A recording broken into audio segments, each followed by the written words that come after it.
Seja bem-vindo a uma outra crítica, o canal onde trazemos uma análise diferente dos principais temas políticos do Brasil e da comunidade internacional.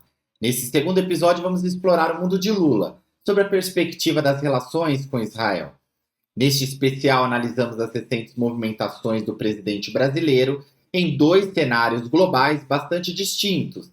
De um lado, a reaproximação com a Venezuela de Nicolás Maduro, do outro, as polêmicas declarações sobre o conflito entre Israel e a Palestina. Mas como essas ações refletem a política externa do governo Lula e o que isso significa para o Brasil no cenário internacional? Fique comigo para entender melhor essas relações e as suas implicações. Vamos lá, para entender melhor esse conflito recente, a gente precisa contextualizar. Os atentados do Hamas no sul de Israel, em 7 de outubro de 2023, há um ano, levaram uma ofensiva de Tel Aviv, que é a capital de Israel, na faixa de Gaza, que é a região onde vivem os palestinos. Em paralelo, os israelenses abriram outra frente contra a milícia Hezbollah no Líbano, que é considerado um grupo terrorista, que apoia o grupo terrorista palestino, o Hamas, e teve o seu líder morto por Israel. Financiador de ambas as facções, o Irã entrou diretamente no conflito ao lançar mísseis contra o território de Israel e ampliou a dimensão da guerra. Então, esse é um pequeno resumo do que aconteceu nesse último ano no conflito ali de Israel na região da Palestina. Eles não estão lutando contra os palestinos, não é exatamente judeus contra palestinos, mas o Estado de Israel contra um grupo terrorista chamado Hamas. Né? A gente não pode misturar as duas coisas, porque de fato existe um conflito religioso, né? Ambos buscam ali a apropriação daquele território por considerá-lo sagrado e do seu povo. Mas este conflito, nessas dimensões, embora tenham raízes de conflito religioso, são questões políticas exatamente que estão acontecendo. Mas agora, em outubro de 2024, o conflito tomou outras proporções após a morte do número um do Hamas, o Yahya Sinwar. Creio que seja assim que fala o nome dele. Ele foi condenado a 426 anos de prisão e preso diversas vezes pelas forças de defesa de Israel por envolvimento na captura e no assassinato de soldados israelenses e também de palestinos suspeitos de espionagem para o país vizinho. Ele foi solto em um acordo de troca de prisioneiros em 2011. Durante os 23 anos que ficou preso, ele aprendeu hebraico e se aprofundou em assuntos de política interna do país.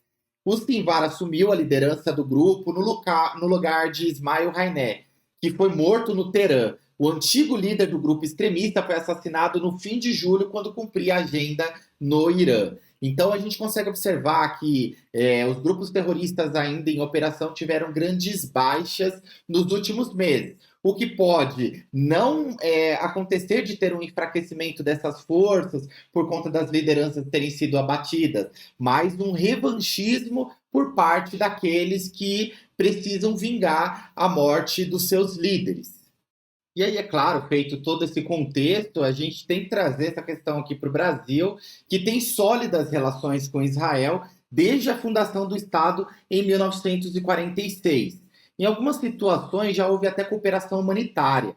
No rompimento da barragem de Brumadinho e os incêndios da Amazônia em 2019 e em 2020 na repatriação de brasileiros durante a pandemia. Essas cooperações recentes aconteceram durante o governo do presidente Jair Bolsonaro, que tem estreita relação com Benjamin Netanyahu.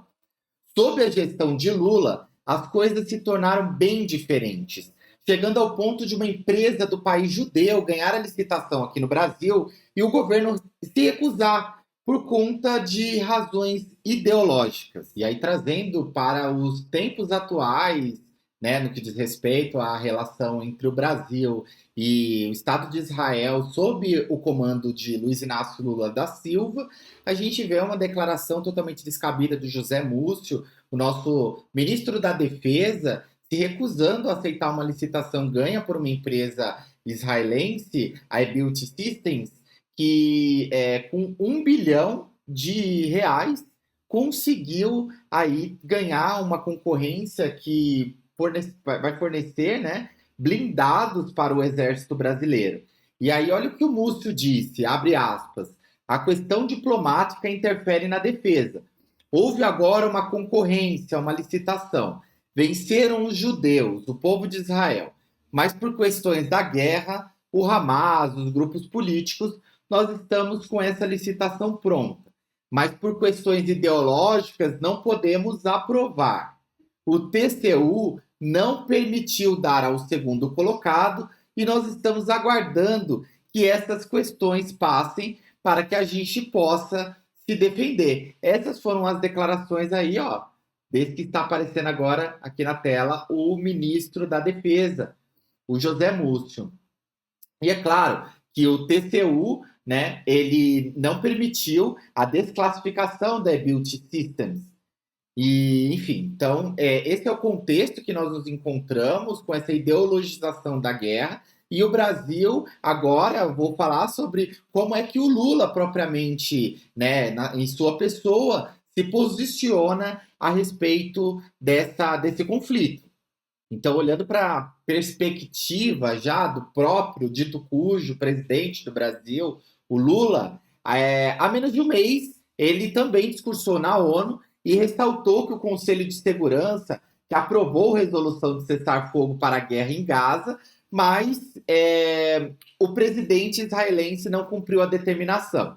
Aí o Lula disse: acho que os países que dão sustentação ao discurso do primeiro-ministro Netanyahu precisam começar a fazer um esforço maior para que esse genocídio pare, afirmou Lula. Em seguida, o presidente brasileiro disse que condena de forma veemente o comportamento do governo de Israel e que tem certeza de que a maioria do povo de Israel não concorda com esse genocídio. Então, olha como que o presidente Lula se coloca. O que o Hamas fez lá no Estado de Israel é o quê? Né? Aquela forma que eles invadiram o país no dia 7 de outubro, sequestraram dezenas de pessoas, que inclusive muitas ainda estão em poder deles, que eles têm até assassinado essas pessoas, o Hamas, e em alguns momentos fizeram esses corpos serem entregues aí para Israel, enfim, incluindo brasileiro. Teve brasileiro que morreu nesse conflito, que morreu porque estava lá na festa, lá na rave, onde o pessoal lá, os terroristas, invadiram e sequestraram as pessoas. Então, o governo brasileiro, no momento dele se posicionar com veemência, chamando as coisas pelo nome, chamando o Hamas de grupo terrorista, ele prefere criar uma equiparação, né, do grupo terrorista, o Hamas, com Israel. Ou pior, ele até coloca Israel numa posição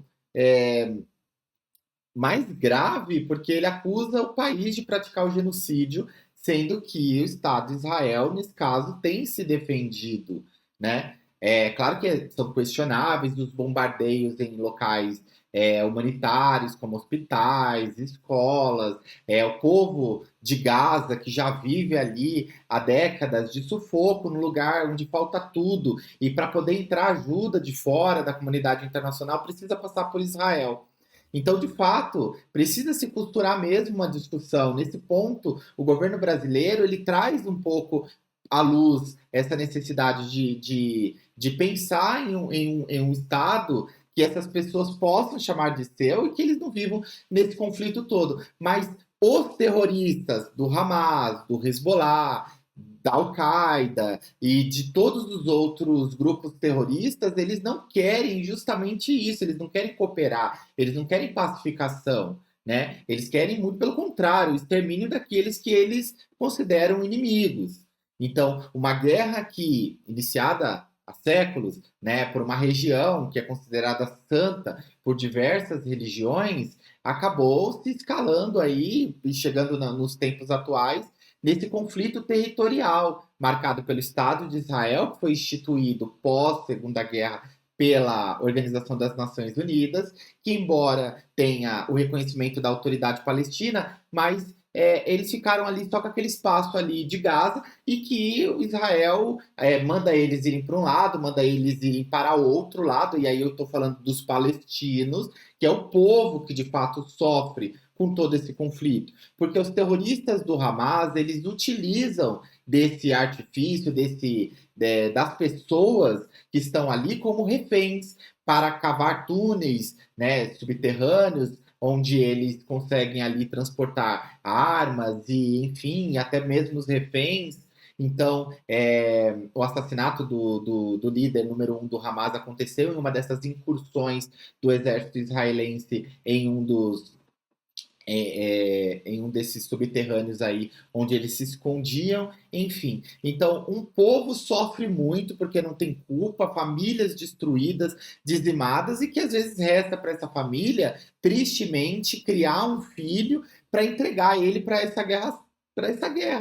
Que eles consideram santa, porque eles estão lutando por um território que eles acreditam que é deles. Né? O Hamas utiliza da força armada e os palestinos da sua voz militante. Mas, infelizmente, o povo acaba sofrendo por conta dessa liderança que pratica o terrorismo e também da comunidade internacional que se omite em costurar um acordo decente para que essas pessoas, os palestinos, eles possam ter um futuro mais digno e que os líderes dos grupos terroristas, assassinos, como Hamas, Hezbollah, e, entre outros, né, Boko Haram, que atua na África, tinha o Estado Islâmico também, enfim, todos esses, né, que agora a gente está ouvindo falar muito do Hezbollah e muito do Hamas, mas existem diversos grupos terroristas em operação ainda no mundo e que ameaçam a paz do Ocidente, aliás, do mundo inteiro.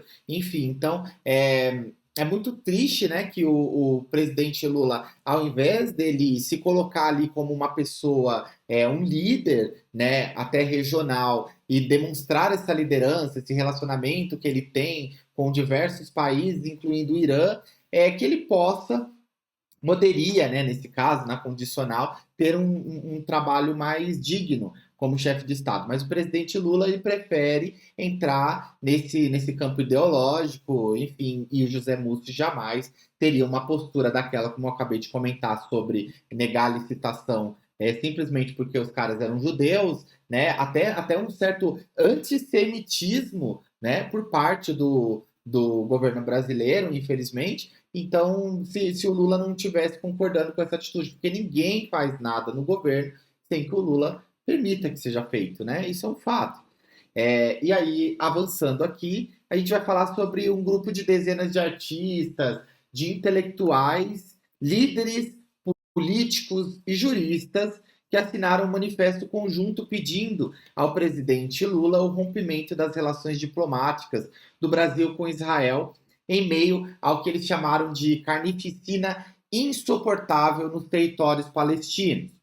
Esse documento conta, inclusive, com as assinaturas de representantes da comunidade judaica no Brasil, como Anita Leocádia, que é filha de Olga Benário Prestes, o jornalista Breno Altman e o professor Bruno Huberman.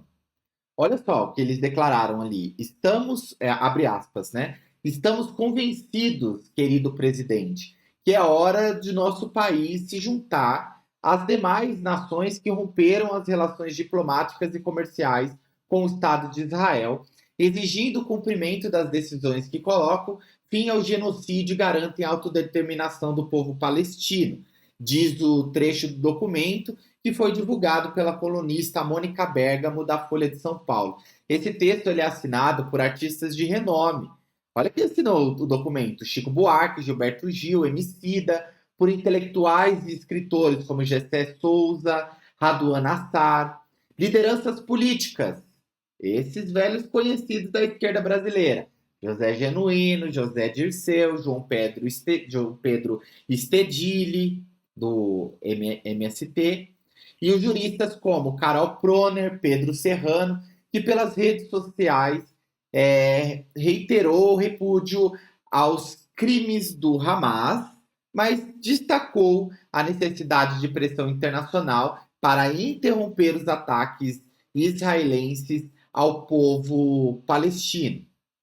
Então, no final, o Lula ele precisa entender se ele vai se juntar no mundo, ao mundo civilizado, que se defende legitimamente de quem quer destruí-lo, ou acenar para a barbárie que condena todos os dias os palestinos a viverem em condições subhumanas na faixa de Gaza. É isso, pessoal. Essa é a minha análise a respeito do mundo de Lula. Espero que você tenha gostado dessa análise. E se você não viu o primeiro vídeo, onde eu falo sobre as relações do Lula e da Venezuela de Nicolás Maduro, vale super a pena, tá aqui na descrição. Peço também que se você gostou do conteúdo, curta, compartilha, se inscreva no nosso canal, comenta bastante aqui para que eu possa ouvir a sua opinião e interagir contigo, participarmos desse amplo debate de ideias. Espero encontrá-lo no próximo vídeo e até breve.